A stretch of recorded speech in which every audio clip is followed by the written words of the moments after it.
आज हम आए हैं कला कुंभ। कला कुंभ में चल रहा है प्रोग्राम संस्कृति विभाग से, जिसमें इलाहाबाद विश्वविद्यालय के प्रोफेसर और अन्य महाविद्यालय के छात्र आए हैं। यहाँ पे कुछ प्रोग्राम कंपटीशन वगैरह चला है, जिसमें उन्हें प्रमाण पत्र दिया गया है।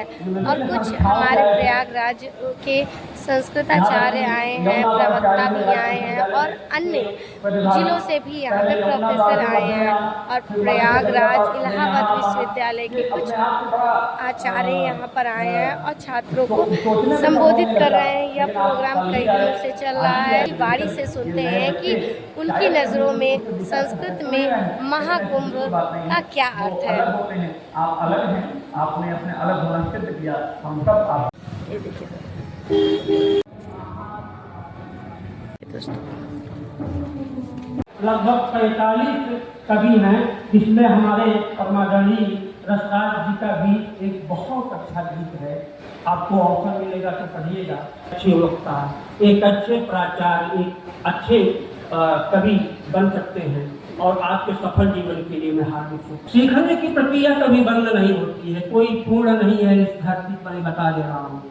अंतिम मरण के अंतिम क्षण भी आदमी गहरा होता है और ऊपर से एकदम शांत होता है। ऐसे ही गंभीर व्यक्तित्व, गहन ज्ञान।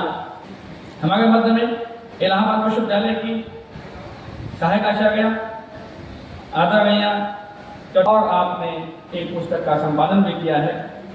माननीय हमारे अतिथि, आपका भी हृदय से स्वागत है। बातें चल रही थी परिचय के रूप में या विषय के परिचय में, तो क्या वर्णन है और कुंभ की दृष्टि से ये क्या आकर्षण है कि लोग करोड़ों की संख्या में प्रयाग की ओर बढ़े चले आ रहे हैं, प्रयाग के महात्म को जानने के लिए उत्सुक हैं। निश्चित तौर पर कुंभ एक बड़ा ही धार्मिक और सांस्कृतिक है, लेकिन आमंत्रण तो बहुत से दिए जाते हैं। कुछ तो विशेष है इस भूमि में जो लोग आकर्षित हुए चले आ रहे हैं। जैसा कि शीर्षक ही है, शीर्षक सतीर्थ राजो जयति प्रयाग। यह जो है, यह शीर्षक, यह जो वाक्यांश है, वह मत्स्य पुराण के प्रयाग अष्टकम के श्लोक का श्लोकांश है। इससे संबंधित कई सारे पद हैं, जिससे मैं एक की गणना करूं, एक का उल्लेख यहाँ करूंगी। श्रुति प्रमाणम स्मृतयः प्रमाणम पुराणम अप्यत्र परतरम प्रमाणम यत्रास्ति गंगा यमुना प्रमाणम सतीर्थ राजो जयति प्रयाग। स्पष्ट है कि श्रुतियाँ केंद्र जो होगा वो वैदिक पौराणिक साहित्यों में जो प्रयाग का वर्णन है, उस पर मैं आपका ध्यान आकर्षित करने का प्रयास करूंगी। यद्यपि शास्त्रों में भौगोलिक मानक का उल्लेख है, जैसे देवप्रयाग, रुद्रप्रयाग, कर्णप्रयाग, नंदप्रयाग, विष्णुप्रयाग, सूर्यप्रयाग, इंद्रप्रयाग, सोमप्रयाग, भास्कर प्रयाग, हरिप्रयाग, गुप्त प्रयाग, श्याम प्रयाग और केशव प्रयाग। इसके अतिरिक्त भी अन्य 5 का उल्लेख होता है। वासुकी प्रयाग, क्षेमक प्रयाग, कारक प्रयाग, गंधर्व प्रयाग और पंचप्रयाग।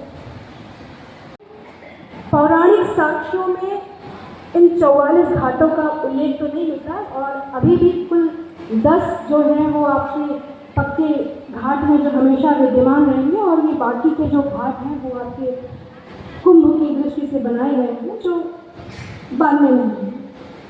उसी की तरफ है।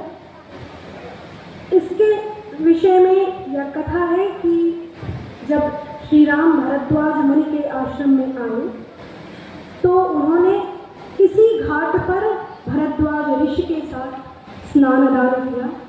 संभवतः उस आधार पर हम इस घाट को राम घाट नर बलि का त्याग दिया था, इसलिए इस घात काल के समय ब्रह्मा जी ने ब्रह्मयज्ञ किया।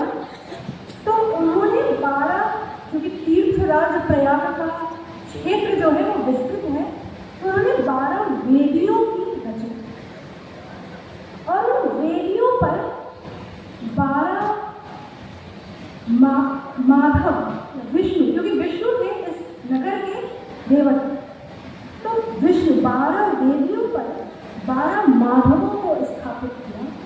और ये 12 माधव कौन है? शंख माधव, चक्र माधव, गदा माधव, पद्म माधव, अनंत माधव, बिंदु माधव, मनोहर माधव, अति माधव, शंकर माधव, वेणी माधव, आदि वेणी माधव, वट माधव, और इसके अतिरिक्त एक मूल माधव के रूप में 13वें माधव की परिकल्पना की। और ये जो विष्णु के ये जो स्वरूप है, उनके द्वारा मनुष्य के भिन्न भिन्न आपदाओं और समस्याओं का निराकरण किया गया। जैसे ये जो शंख माधव है, वो त्रिवेणी क्षेत्र के पूर्व में छतनाग में स्थित है और ये माया का नाश करने वाला। इन प्रयाग में प्रवेश और प्रयाग के तीर्थ का जो पुण्य फल है, वो इन 12 माधवों की परिक्रमा के पश्चात सिद्ध माना गया, जैसा स्कंद पुराण में। तो जो शंख माधव है उससे माया का नाश, चक्र माधव जो त्रिवेणी के अग्निकोण में विद्यमान है और कहा इसके दर्शन से कष्ट नाश हो गए। गदा माधव जो अरैल में यमाश्रम के निकट है, इससे मानसिक संताप का नाश है। पद्म माधव जो बीकर ग्राम के निकट है, कहा इससे योग जन सिद्ध हो गए। अनंत माधव जो वर्णाश्रम के निकट है, कहा इस माधव के दर्शन से हमें असीम आनंद की प्राप्ति होती है। बिंदु माधव क्योंकि घाटों के संदर्भ में एक घाट छूट गया, द्रौपदी घाट, जो अत्यंत सुंदर है, त्रिवेणी के वायव्य कोण में स्थित माना गया। कहा इस माधव के दर्शन से हमें शांति प्राप्त होती है। इसी प्रकार से जॉनसनगंज के निकट जो आपका मनोहर माधव है, उसके दर्शन से धन धान्य और वैकुंठ की प्राप्ति होती है। अस माधव जो कि शंकर आश्रम के निकट त्रिवेणी के ईशान कोण में जिसका उल्लेख किया गया, का उससे दुष्टों का शमन होता है। शंकर माधव जो कि दूसरे के हंस की तीर्थराज प्रयाग क्षेत्रे कुंभक क्षेत्रे उत्तर प्रदेश संस्कृत संस्थानेन आयोजितेऽस्मिन् कार्यक्रमे हरिमञ्चं विराजमानाः अस्माकं समेषामपि समादरणीयाः तीर्थराजस्थाः संस्कृतराजाः विविध विद्वद्वरेण्यवर्यं सह नैक ग्रन्थरचयितारः अत्यन्तं सहृदयाः ज्येष्ठाः आदरणीयाः प्रोफेसर हरिदत्त शर्मवर्याः हरिमञ्चं विराजमानाः नालन्दा महाविहारस्य मया अत्र प्राप्तं तथा तदर्थमपि अहम् आत्मानं धन्यं मन्ये। प्रयागवासी लेकिन तीर्थ पर पावन स्थल के रूप में भी ऋग्वेद में प्राप्त होता है। इसके अतिरिक्त तीर्थों के अनेक अन्य संदर्भ प्राप्त होते हैं। निरुक्त पढ़ती हूँ, छात्राओं को निरुक्त की भवति ध्रुवं यथा राजसूयानां यज्ञानां सहस्रस्य राजसूयानां यज्ञानाम् अपेक्षया शतस्य वाजपेयानां यज्ञानाम् अपेक्षया। कहाँ विलुप्त है? सरस्वती ही तो सतत प्रवहमान है, सतत प्रवहमान है। इसीलिए मुझे लगता है शायद नीति वाक्यामृत में बहुत पहले ही तीर्थ शब्द को परिभाषित किया गया। कहा गया धर्म नहीं है। रामायण में कहा गया गंगा यमुनयोश्च संगमयो लोक विश्रुता। गंगा यमुना का संगम तो है ही, संगम कह देने से दो नदियों का संगम ही भी मान लिया जाए, लेकिन सरस्वती के संगम को हमें कदापि विस्मृत नहीं करना चाहिए। जो इस प्रकार के आयोजन हमें बता ही रहे हैं स्पष्ट रूप से कि निरंतर सारस्वत यज्ञ चल रहा है। साथ ही कुछ और अपनी मानवे में जब कहा कि तीर्थ वह होगा जहाँ जल होगा, जल होगा तो वह जल पवित्र होगा। अनेक तीर्थ यात्री जल ले जाते हुए दिखाई दे रहे हैं। तो वैदिक मानवे में जलों तथा नदियों की भी विशेष रूप से स्तुति की गई है।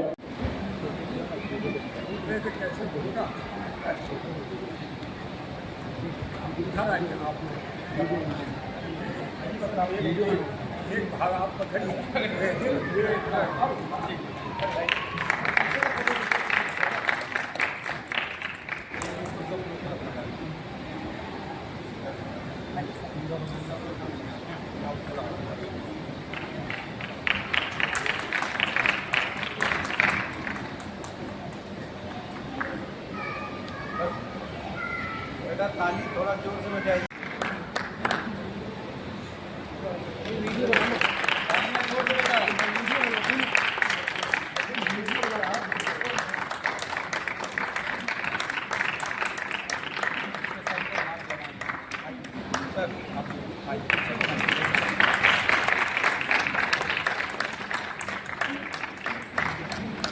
भाई ये फोटो सुरक्षित रखो।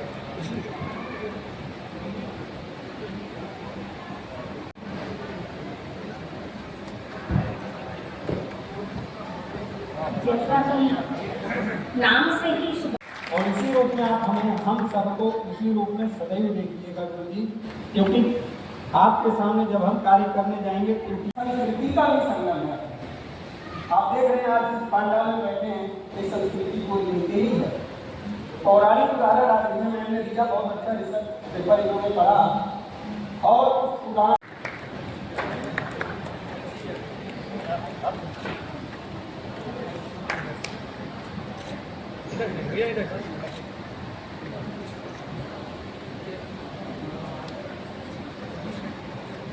अगले छात्र हैं सौरभ तिवारी, सीएमपी महाविद्यालय।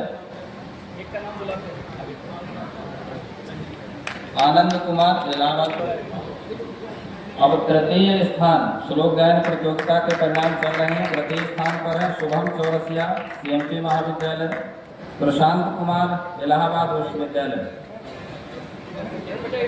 द्वितीय स्थान पर है ओम शुक्ल, ईसीसी। नितिन त्रिपाठी, लड्डू भैया विश्वविद्यालय। प्रिंसी पांडे, जगत तारण महाविद्यालय। डॉक्टर रेणु पोछक शर्मा जी, डॉक्टर देवरान जी, डॉक्टर सौम्या कृष्णा जी, सम्मुख उपस्थित आचार्य जी, हमारे इस जो आप देख रहे हैं इधर जो बड़ी भारी वो लगा हुआ है, आप बैठे हुए हैं उसके साथ, तो ये और संपर्क विद्वत और विद्यार्थी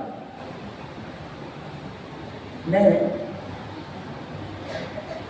तीर्थराज प्रयाग से आरंभ करता हूँ। प्रणमामस तीर्थेश प्रयागम, प्रणमामस तीर्थेश प्रयागम, प्रकृति द्वय संगम भूभागम, सुनदी द्वय संगम भूभागम, प्रणमामस तीर्थेश प्रयागम। इता प्रधावत पावन गंगा, यमुना परतश्च चपल तरंगा, यमुना परतश्च चपल तरंगा, श्वेता स्थित शाटिका धारिणी, धरणी लसत सरागम, प्रणमामस तीर्थेश प्रयागम। श्वेता स्थित शाटिका धारिणी, धरणी लसत सरागम, प्रणमामस तीर्थेश प्रयागम।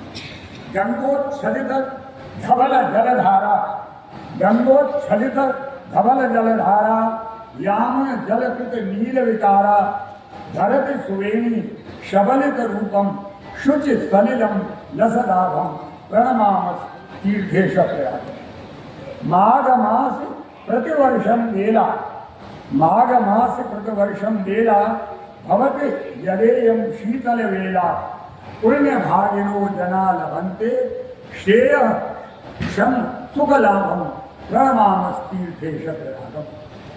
कल्पवास नियम व्रत लगना, कल्पवास नियम व्रत लगना, जना वसंति भक्ति रसमग्ना। उटज निवासम व्रतम उपवासम ते कुर्वन्ति विनाशम प्रणमामस तीर्थेश प्रयागम। प्रति सुद्वादश वत्सर कालम, प्रति सुद्वादश वत्सर कालम कुंभ पर्व संचलत विशालम, कुंभ पर्व संचलत विशालम। कोटि कोटि संख्या का लोका, कोटि कोटि संख्या का लोका सम्मिलन्ति प्रतिभागम प्रणमामस तीर्थेश प्रयागम तटनी द्वय संगम भागम। मैंने अपने छोटे संस्कृत गीत से बात को आरंभ किया। मैं विषय पर आने से पहले बहुत आवश्यक कुछ व्यावहारिक बातें कहना चाह रहा हूँ। मुझे कि जब से ये कुंभ का कार्यक्रम आरंभ हुआ प्रयागराज में, तब से हम लोग निरंतर प्रयत्नशील रहे कि उत्तर प्रदेश संस्कृत संस्थान से कुछ प्राप्त करके उनके द्वारा सहायता मिलने के पश्चात अनेक कार्यक्रम बल्कि त्रिदिवसीय संस्कृत सम्मेलन करें। और क्योंकि राजेश जी बहुत अधिक सक्रियता के साथ उन कार्यों को आगे बढ़ा रहे हैं जिन कार्यों को मैं करता रहा, जीवन भर संस्कृत की सेवा की, और ये लगता था आगे कैसे होगा, कौन करेगा। तो सहयोग से देखिए ईश्वर देता है। और राजेश जी के रूप में जब आप सामने आए तो मैं देख रहा था कि बहुत अधिक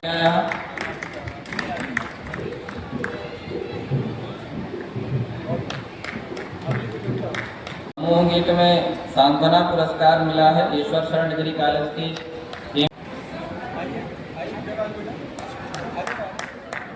आज हम इलाहाबाद विश्वविद्यालय के संस्कृताचार्यों से बात करते हैं और उनकी वाणी से सुनते हैं कि उनकी नज़रों में संस्कृत में महाकुंभ का क्या अर्थ है। आप अलग हैं, आपने अपने अलग होना सिद्ध किया। हम सब आप मेरे तुम पर है भार है कन्हैया, जीवन का मेरे तुम पर है भार है कन्हैया। तुम हो अधम जनों के उद्धार करने वाले, तुम हो जनों के उद्धार करने वाले, तुम हो अधम जनों। एक अरज मेरी सुन लो, दिलदार है कन्हैया, एक अरज मेरी सुन लो, एक अरज मेरी सुन लो। महाविद्यालय की टीम भी द्वितीय स्थान पर है, उनमें आराधना पांडे, विकास।